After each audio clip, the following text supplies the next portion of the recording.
Kasus pembunuhan dua warga di Banjar Tabu, Desa Songan, Kabupaten Bangli, Bali memasuki babak baru. Satuan Reserse Kriminal Polres Bangli telah menetapkan 3 orang sebagai tersangka.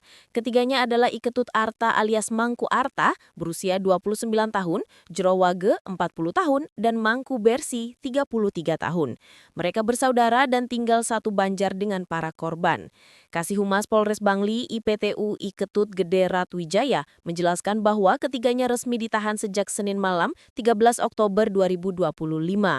Mereka dijerat pasal 338 junto pasal 55 ayat 1 atau subsidiar pasal 170 ayat 2 KUHP tentang pembunuhan dan pengeroyokan. Sebelum penetapan tersangka, penyidik telah memeriksa sejumlah saksi dan mengamankan barang bukti terkait kejadian tersebut. 2 korban tewas yakni Iketut Artawan berusia 55 tahun dan Jero Semadi berusia 47 tahun telah diautopsi di RSUP Prof. Muarah, Denpasar.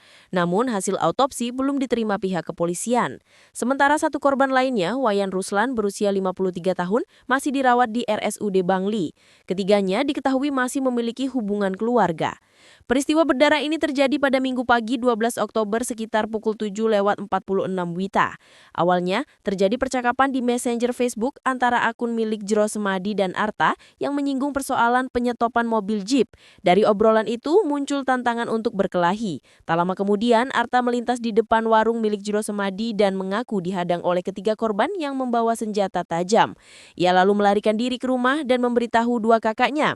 Ketiganya kemudian kembali ke lokasi dengan membawa 2 bilah pedang dan 1 tombak.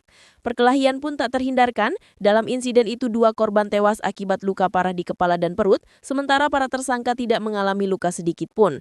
Polres Bangli masih menyiagakan personil di wilayah Songan untuk menjaga situasi tetap kondusif pasca kejadian.